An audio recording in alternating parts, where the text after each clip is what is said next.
Hey, what's up, everybody? This is Joe Tossi from TechTables.com, and you're listening to the Public Sector Show by TechTables. This podcast features human-centric stories from public sector CIOs, CISOs, and technology leaders across federal, state, city, county, and higher education. You'll gain valuable insights into current issues and challenges faced by top leaders. Through interviews, speaking engagements, live podcast tour events, we offer you a behind-the-mic look at the opportunities top leaders are seeing today. And to make sure you never miss an episode, head over to Spotify and Apple Podcasts and hit that follow button and leave a quick rating. Just tap the number of stars that you think this show deserves. Today we have Matthew Hall, CIO at the University of Central Florida. Matthew, welcome to the Public Sector Show by TechTables. Joe, thank you so much for having me. I'm stoked that we could make this happen. For those in the audience who don't know, Matthew used to work at UCSB.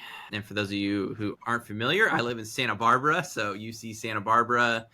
And my grandfather taught there for 50 years, so I've been on that campus quite a bit in beautiful Santa Barbara.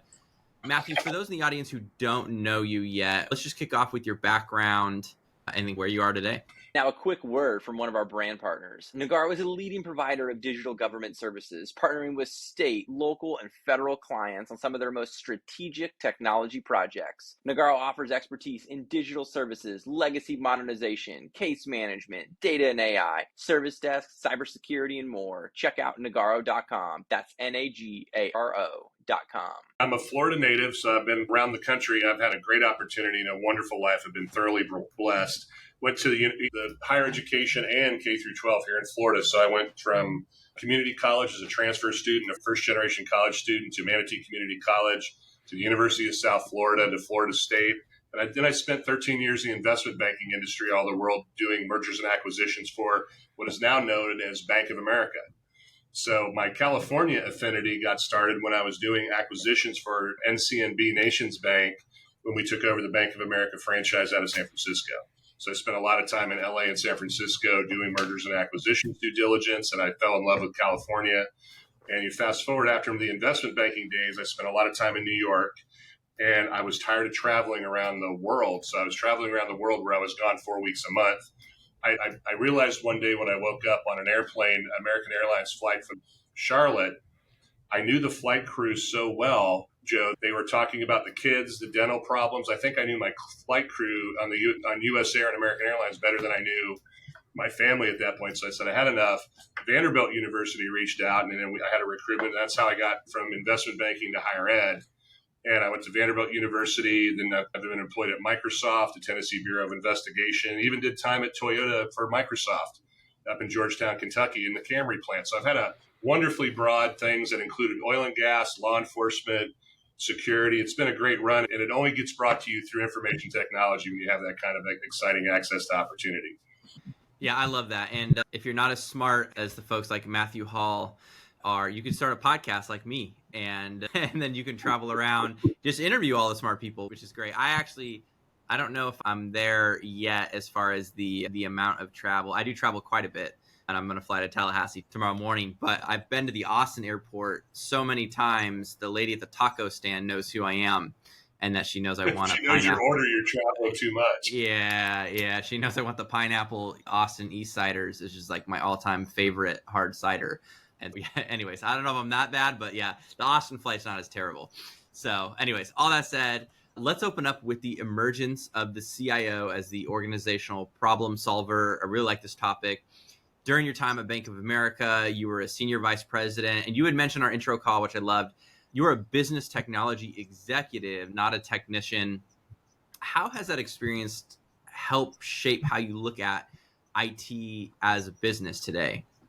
I've been on both sides of the fence. I came up through IT when I gave you my history around my academic training. And when I was at Manatee Community College, I was an IBM field engineer. I was co-curricular, doing the study, doing the work.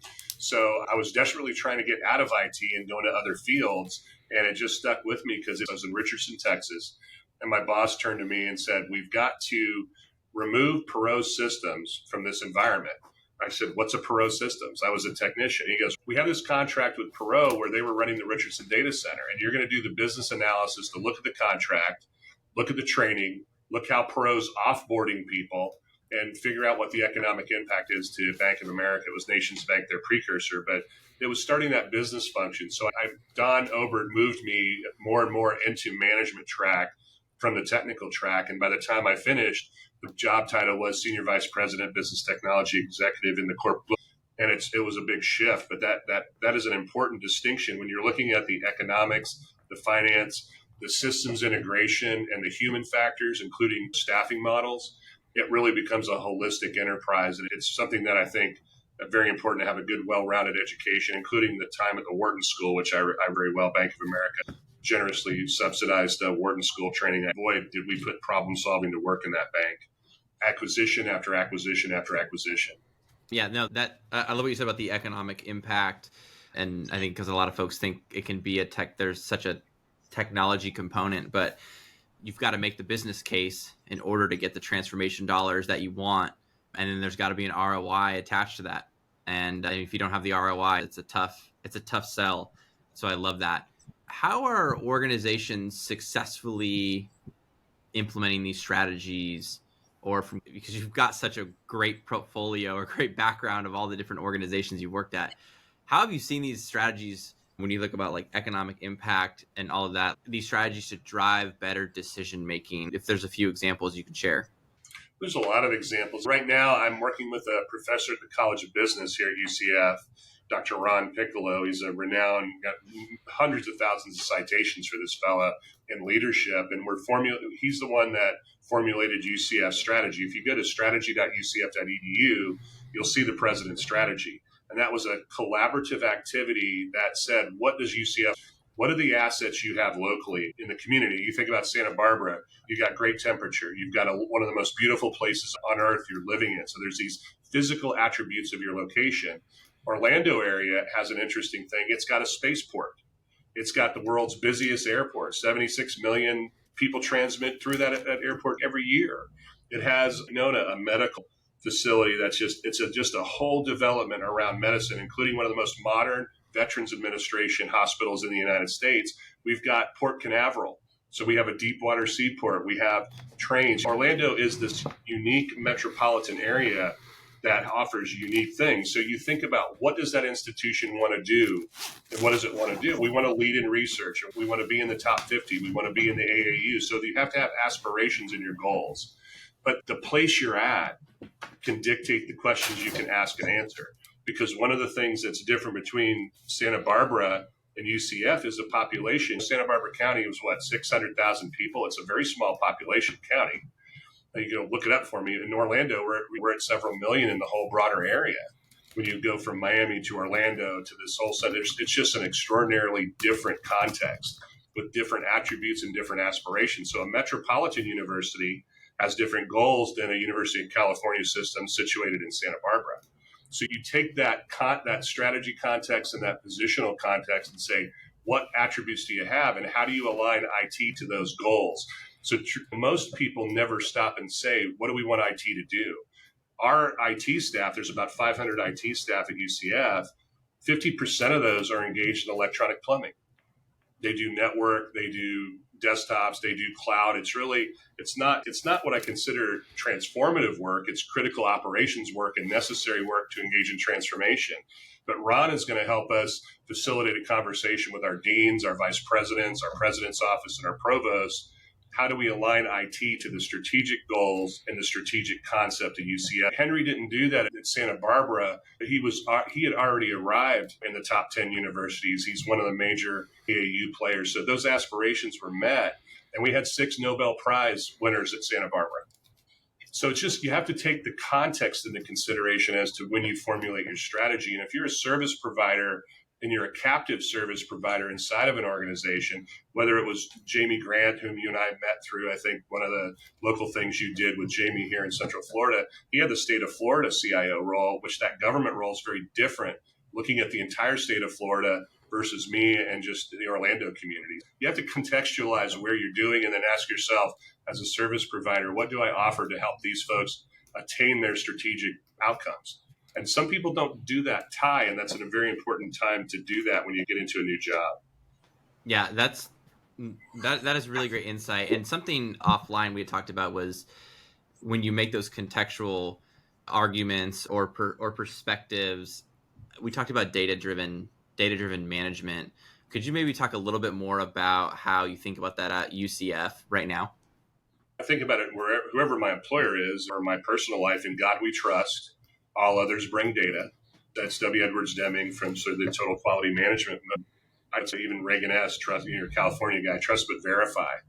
Is that, yeah, we believe you, but can you actually give us a proof point? So if someone says you're attacking the university, my response, how do you know you're under attack? Is there a root cause analysis? Can you at least, when you look at the types of data you talk about when you're an operations person, you're looking about what's the scope of the assets that I have under my jurisdiction, my management? What are the qualitative attributes of them? And age is a qualitative attribute. Hey, Joe, I need some new equipment. What's the first thing you ask? We're asking you, someone who put that to you, is how old's the equipment you have and what's malfunctioning about it? And there's a value statement in that question implicitly that says, why can't you use the equipment longer? That microphone is going to die, or that microphone, you've got a microphone that may be sufficient to the task. Is there another microphone you want or another piece of equipment you want to better serve your needs in your area? You have to think about asset age. You have to think about the throughput. And one of the issues with technology is it depreciates not only the physical life cycle, but it depreciates at an accelerated rate with technical innovations. 802.11 AC versus AX, and where we're going with Wi-Fi 6, wireless density.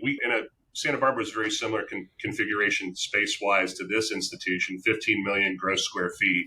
Both are pretty comparable. 234 buildings in Santa Barbara. I think it's 258 in UCF. Building penetration for wireless, if you just use traditional Wi-Fi, it only has 2 antennas. The new APs have 3 antennas, and then they're going from 2.4 gigahertz to 5. Why is that technical jiggery pokery matter to anybody? Because to get the same area physical coverage and wall penetration, you may need 2 new assets to replace 1 because the technology changes. So you have to have the data about the performance of the asset, the qualitative attributes of the asset, and then we have to connect it to what this consumer wants. I had the vice president and president of our student government in today, walking him through the massive amount of expenditure and operations we have in IT. We do that every year with the new student government executives because Florida has at least at UCF, is a very vigorous shared governance with the students. And we want them to know about their operations, so we try to bring them into discussion.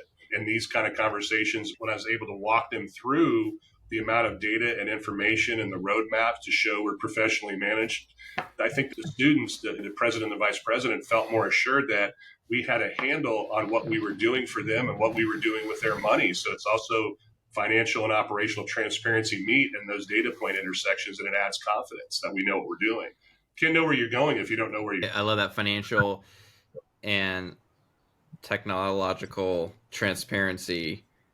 The nice part about the podcast is, so when I do this podcast, like right now, I will actually take notes because I'm actually processing what you're saying. People are like, Joe, how do you remember everything? I got a notebook literally right here. I'm taking notes. This is how I learn. I'm writing down everything. And then in post-production, I just cut out all the empty space time. So people are like, oh, the conversation just seems like it's so fast.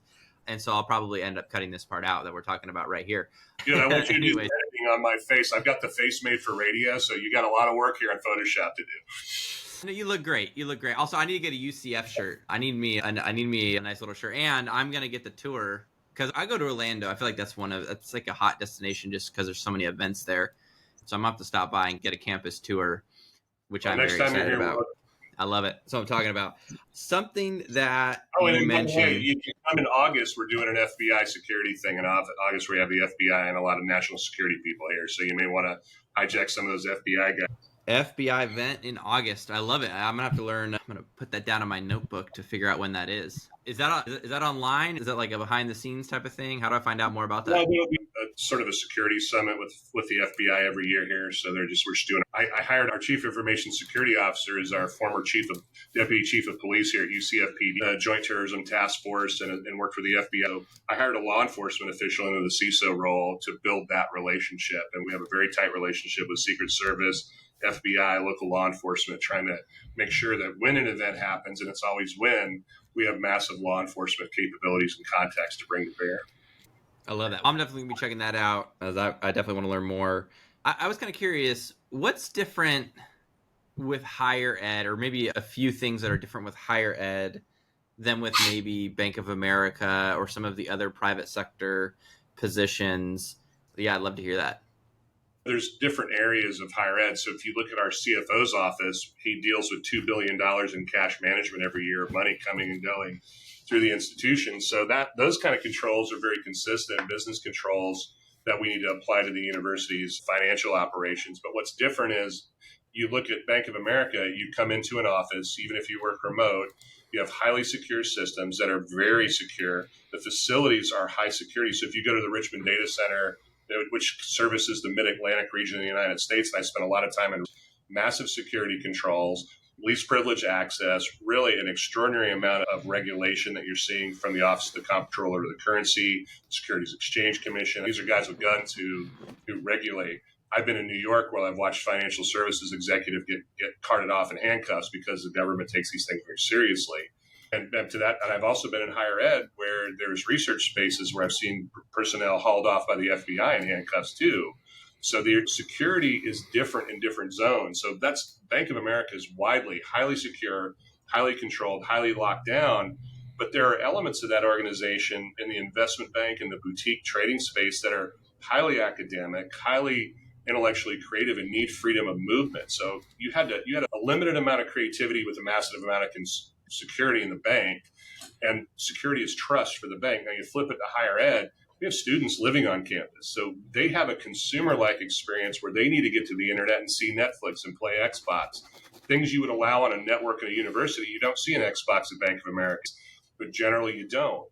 And these people are living here. They're our guests. So we have to have an IT environment that's like your house. At the same time, we have Department of Defense research, $50 million in Department of Defense research happening at UCF. And so we have to secure that as an enclave on the same network that is largely handling that student population. Our monthly DNS hits for our network, it's $1 billion a month. 1 billion times a month, someone's resolving a DNS inquiry. 55 million times a month, times a day, we're turning an attacker away because of consumerization. The bank's a big target, but we pull stuff inside the organization from the consumer space. So we have the difference. We have a hybrid consumer model inside higher education where you want vast amounts of freedom because people are learning and discovering. Whereas the bank has a very controlled set of business process, and its basis for ongoing existence is trust. And trust means I'm not going to lose your money to a hacker. We have to be able to have that massive amount of freedom and be secure inside of higher ed. So it's really a multivariate community. Sorry, Florida allergies are killing me, so I hope your editors are good. My editor is my wife. She's fantastic.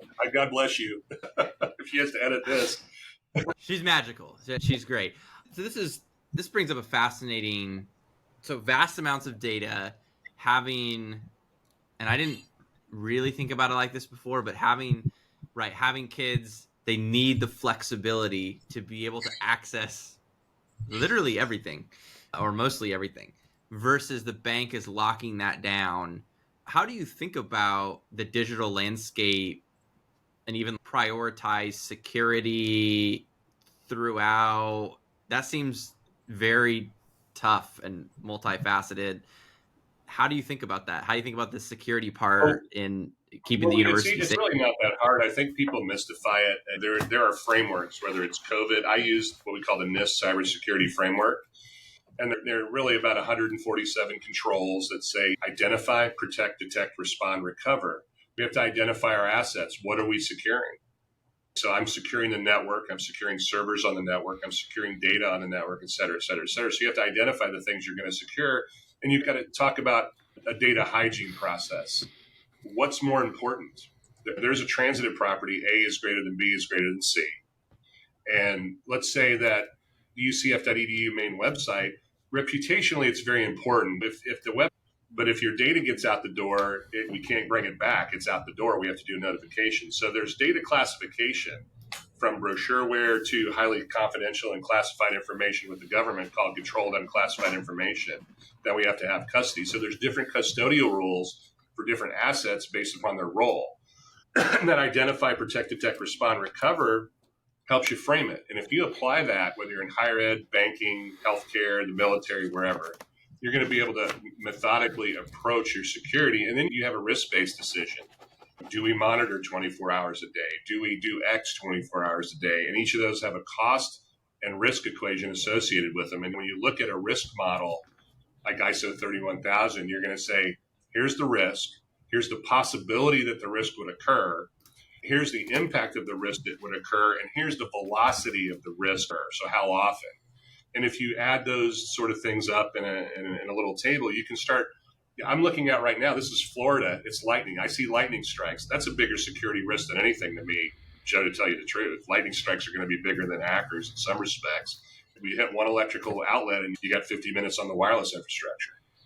So you have to take different threats, weather, national actors, criminal actors, hacktivists, all sorts of things you have to do. Yeah, no, that's really great. That's a really great insight. Something that I think is interesting is the role of the CIO striking a delicate balance between driving innovation, transformation, and then even just the daily operations, the daily operational demands. What are some effective strategies that CIOs who are listening to this can employ to navigate this balancing act? If you got a few examples about maintaining this balance and achieving alignment with the strategic objectives. Know your assets, know how much your assets cost, know how much your staff costs. You have to have an engaged workforce, no matter where you are. We've got 500 people. Our number one issue with our engagement surveys is compensation. And in the state of Florida, government, higher education, you're at a cost differential advantage to what state payers are willing to pay the labor force versus others. So one of the things you do is labor is going to be the key to your success, and the engagement levels of your labor is going to be a key as a CIO's success. No matter whether you're an operates CIO or a transformative CIO, you need really good people, because PowerPoint engineers, and I know your audience may know this, but I'll say it. You know what CIO stands for, right? It's the almost out of a job acronym. I'm blanking on it right now. Career is over. That's our joke, yeah, right? Career is over. That's right. Yeah, that's not your almost. You are. Your career this is your terminal point.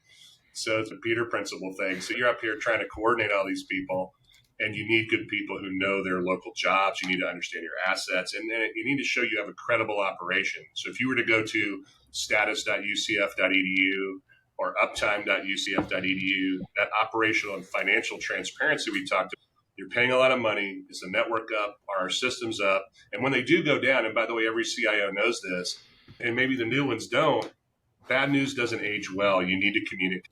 And so when you're running your operations, running an effective operation is your key to higher order value creation. So if you want to be a transformative CIO, you can't have a terrible network and then expect people to credibly believe that you can do some form of business transformation for them magically. It just won't happen.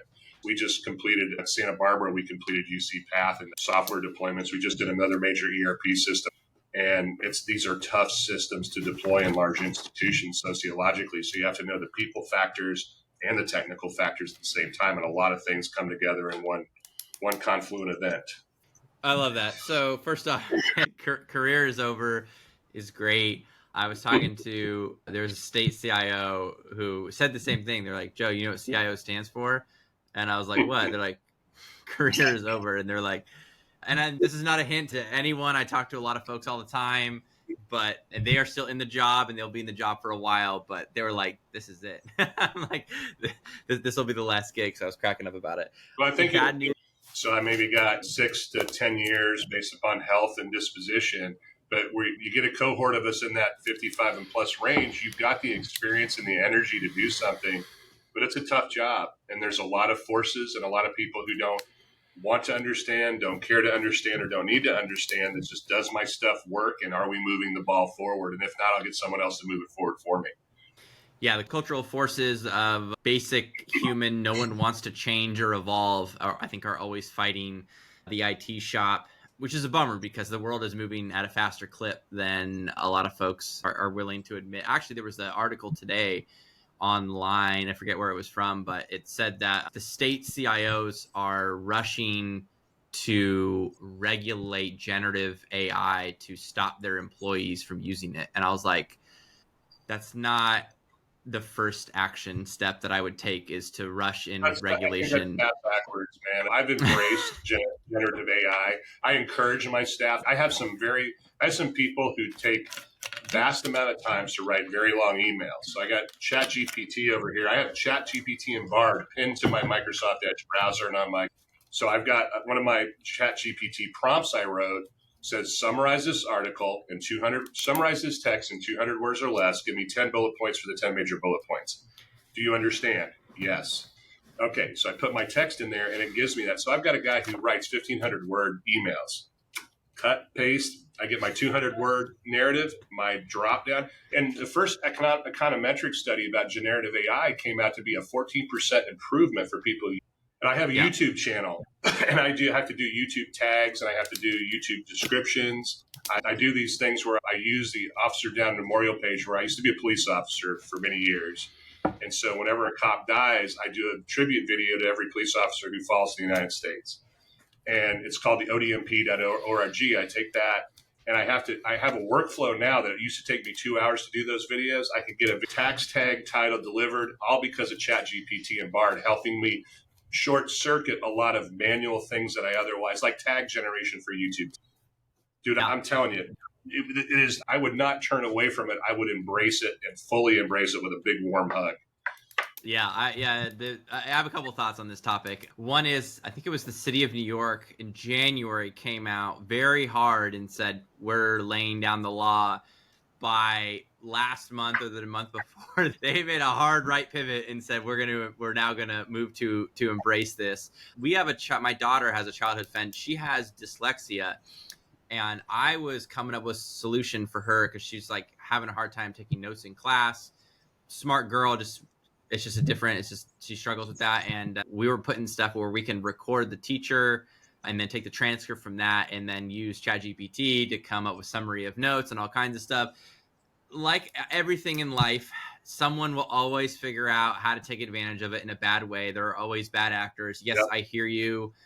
Audience, I hear you. I'm a very optimistic person. So I want to come up with a solution, and I want to come up with, and for our business, it is the podcast business radically transformed. Radically. What took us hours to do is now getting done in 15 minutes. And it's a fast world. So you got to figure out, hey, the world's changing. We got to embrace it. And I work with high school. I talk about all the time. I coach high school basketball. I will tell you, these kids, if you come up with something like restricting a kid, they're just going to find a way around it. Like, you need to go hang out with kids more. If you're an adult, they will figure out a way to go use ChatGPT to help them. So let's work with them. Let's figure out solutions. Let's figure out, hey, what's the purpose of school? So it just brings up these deeper questions, and I love it. So I'm a big fan, and I think initially it can be a little scary. And so that's why I think that's the gut jerk reaction. Also, you can remember the media for clickbait tends to hype it, tends to put really asinine things in AI. I understand where he's coming from in many respects, but where we are right now in the evolution of it, you should embrace it, you should learn it, you should understand it.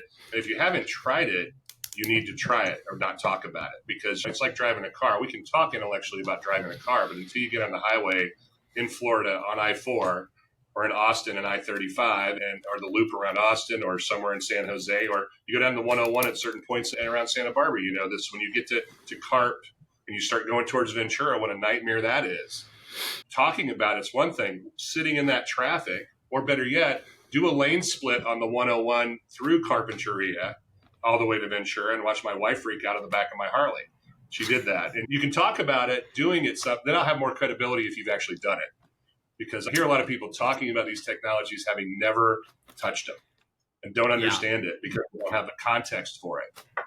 Yeah, it's a great point. You've got to get your hands on the technology and just start experimenting in little things. And there was like a tweet or something where it was like, AI is not going to replace a human, but AI is going to replace the person who doesn't use AI. And it's literally going to supercharge everything you're doing.